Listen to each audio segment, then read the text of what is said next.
नमस्कार दोस्तों, जय हिंद, वंदे मातरम। मैं आपके साथ जयसवाल सर। दोस्तों बात करेंगे maths pedagogy practice set number 5 की बात करेंगे। आपको पता है यहाँ पे आपका प्रैक्टिस सेट डेली चल रहा है, क्योंकि दोस्तों टारगेट सिलेक्शन है और सिलेक्शन यहाँ पे सर्वोपरि है। तो सभी प्यारे मित्रों का वेलकम, अभिनंदन है। पावर्ड बाई शिक्षा ही प्रकाश है। जयसवाल सर सभी का अभिनंदन, वंदन करते हैं, नमन करते हैं मेरे सभी प्यारे मित्र भावी अध्यापक अध्यापिकाओं का। तो 15 प्रश्न दोस्तों इस प्रैक्टिस सेट में रहेंगे। जैसे आपके एग्जाम में 15 पेडागोजी के प्रश्न पूछे जाते हैं, 15 कंसेप्ट की। तो कंसेप्ट का प्लेलिस्ट आप लोग जरूर प्लेलिस्ट मिल जाएगा। कंसेप्ट की क्लास कंप्लीट हो चुकी है अकॉर्डिंग टू सिलेबस, और आपका यह मैथ्स पेडागोजी का प्रैक्टिस सेट 5वां है। और इसके बाद दोस्तों कंसेप्ट की प्रैक्टिस सेट भी शुरू करेंगे। तो चलिए देखते हैं 15 बेहतरीन लाजवाब प्रश्न, साथ ही साथ एक मॉक क्वेश्चन भी रहेगा। तो वीडियो को इन तक देखते रहें। पहला प्रश्न दोस्तों पूछा जा रहा है कि गणित शिक्षण में मूल्यांकन की प्रक्रिया है। जो आपकी गणित शिक्षण होती है उसमें मूल्यांकन की प्रक्रिया प्रश्नावली है, साक्षात्कार है, पड़ताल सूची है, या ये सभी। ये पिछले क्वेश्चन का मॉक क्वेश्चन है, ठीक है। जो आपका प्रैक्टिस सेट नंबर 4 था उसका यह मॉक क्वेश्चन है कि गणित शिक्षण मूल्यांकन की प्रक्रिया जो है प्रश्नावली भी होती है, साक्षात्कार के रूप में भी होती है, और पड़ताल सूची के रूप में। तो उपरोक्त सभी हो जाएगा, डी ऑप्शन सही हो जाएगा। जिन्होंने डी ऑप्शन सही किया था बहुत बहुत धन्यवाद करता हूं दोस्तों। अब बात करते हैं दोस्तों सेकंड क्वेश्चन की। और सेकंड क्वेश्चन आ चुका है, आपकी स्क्रीन पर है कि गणित शिक्षण में मूल्यांकन का क्या उद्देश्य नहीं है। नेगेटिव प्रश्न है, जो आप सभी लोग भावी अध्यापक अध्यापिका अच्छे तरीके से समझते हैं कि गणित शिक्षण में मूल्यांकन का क्या उद्देश्य नहीं है। पाठ्यक्रम में आवश्यकता अनुसार बदलाव करना, बालकों के व्यवहार के साथ छेड़छाड़ न करना, नवीनतम शिक्षा विधियों की खोज करना, या बालकों की अधिगम संबंधी कठिनाइयों का पता लगाना। तो दोस्तों गणित शिक्षण में मूल्यांकन का क्या उद्देश्य नहीं हो सकता, अब आपको कमेंट बॉक्स में बताना है।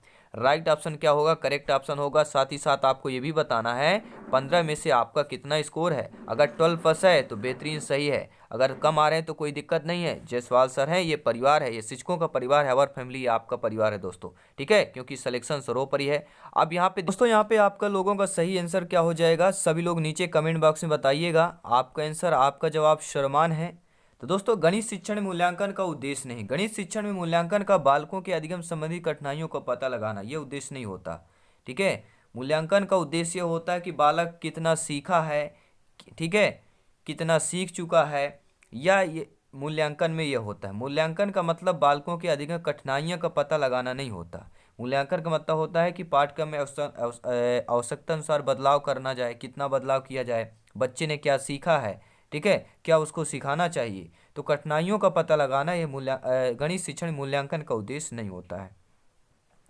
अब दोस्तों बात करें कि छात्रों में शैक्षिक उपलब्धियों का पता लगाने का सर्वोत्तम उपाय क्या होगा।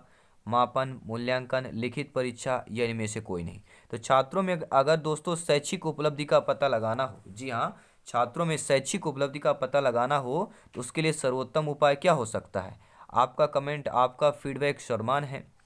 तो राइट ऑप्शन जाएगा दोस्तों, वो होगा मूल्यांकन। छात्रों की शैक्षिक उपलब्धि का, देखिए छात्रों में जो शैक्षिक उपलब्धि को पता लगाने का उपाय मूल्यांकन होता है कि छात्र ने कितना पढ़ा है, छात्र ने कितनी उसकी शैक्षिक उपलब्धि, कितने उसने शिक्षा को प्राप्त किया है, इसको पता लगाने के लिए मूल्यांकन का सर्वोत्तम उपाय होता है। बात करेंगे अगले प्रश्न की कि गणित शिक्षण में मूल्यांकन किया जाना चाहिए सीखने के अनुभव प्रदान करते समय, उद्देश्यों का स्पष्टीकरण करते समय, उद्देश्यों का स्पष्टीकरण तथा अनुभव प्रदान करने के, या इन सभी स्तरों में होना चाहिए। तो गणित शिक्षण मूल्यांकन किया जाना चाहिए दोस्तों। जो गणित शिक्षण में जो मूल्यांकन होता है वह सीखने के अनुभव प्रदान करते समय होता है, उद्देश्यों का स्पष्टीकरण करते समय होता है, और उद्देश्यों का स्पष्टीकरण तथा अनुभव प्रदान करने में, दोनों में हो जाएगा, यानी उपरोक्त सभी स्तरों में हो जाएगा। आपका डी ऑप्शन यहाँ पर सही हो जाएगा। बहुत बहुत धन्यवाद दोस्तों। आई थिंक, उम्मीद करता हूँ, आई होप सभी प्यारे मित्र में एक बार वीडियो को अवश्य लाइक कर लिया होगा। आपका अपना परिवार है, अवर फैमिली है। और बात करेंगे शिक्षकों के परिवार में मैथ्स पेडागोजी के प्रैक्टिस सेट नंबर 5वें के 5वां प्रश्न है कि गणित शिक्षण की समस्याओं को दूर करने के लिए निम्न में से क्या आवश्यक है।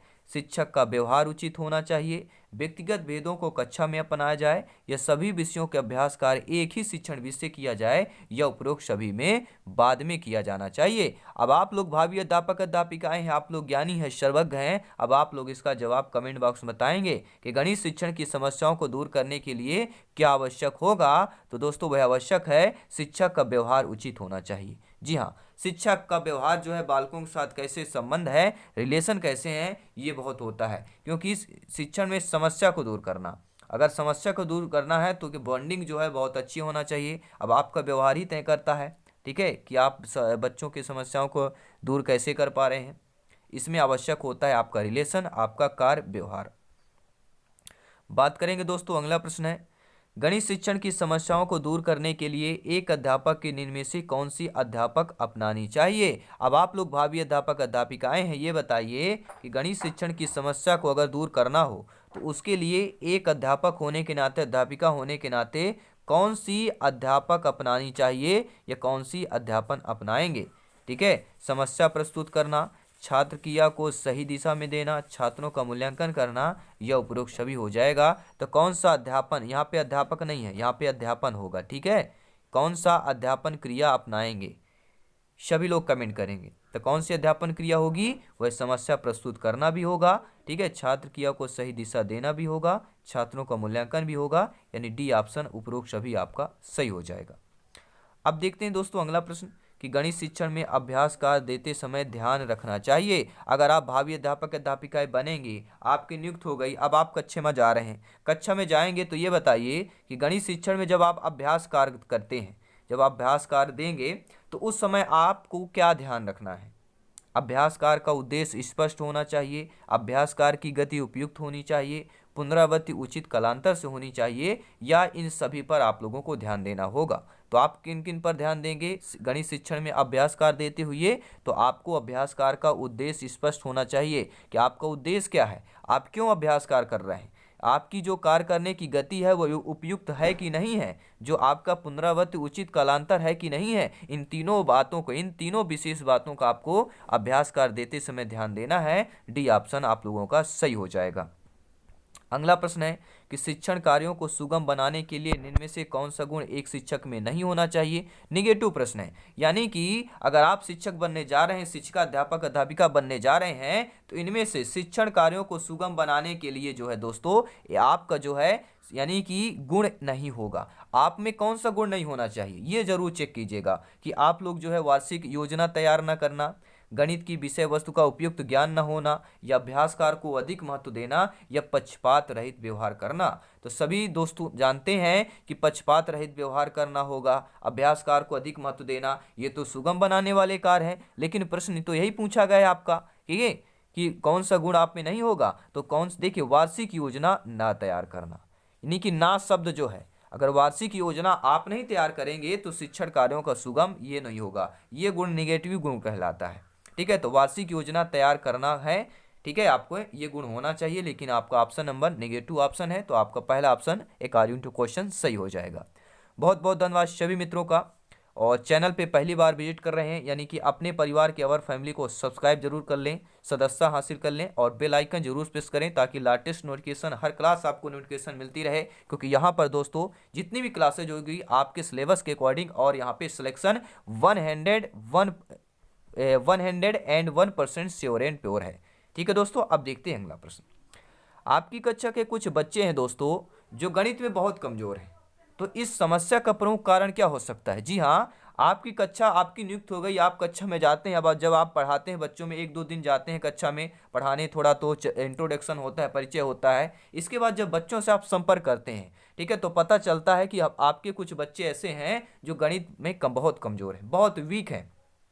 ठीक है, अब इस समस्या का प्रमुख कारण क्या होगा कि प्राथमिक स्तर पर उन बच्चों की नींव कमजोर हुई है, इसके वजह से वे कमजोर हैं, या शारीरिक रूप से उन बच्चों का स्वस्थ होना, या आपका उन पर ठीक से ध्यान न देना, या उपरोक्त में से कोई नहीं। अब आप कमेंट करके बताइएगा कि एग्जाम में ऐसा प्रश्न आ गया तो आपका जवाब क्या होगा।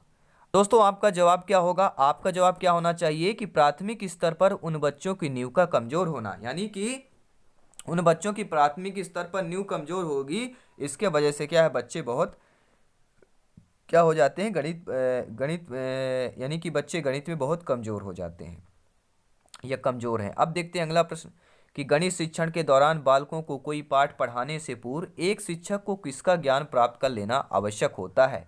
आप अध्यापक अध्यापिका हैं, गणित शिक्षण के दौरान जो है बालकों को कोई पाठ पढ़ाने जा रहे हैं, तो आप ये ध्यान रखिए कि आपको उसके पहले, पाठ पढ़ाने के पहले आपको किसका ज्ञान प्राप्त कर लेना आवश्यक होता है। यानी एक शिक्षक शिक्षिका को किसका ज्ञान प्राप्त कर लेना आवश्यक होता है, उससे उस पाठ से संबंधित पाठ के उद्देश्य के या संबंधित पाठ के शिक्षण विधियों के या संबंधित पाठ के प्रश्नों को, या इनमें से कोई नहीं।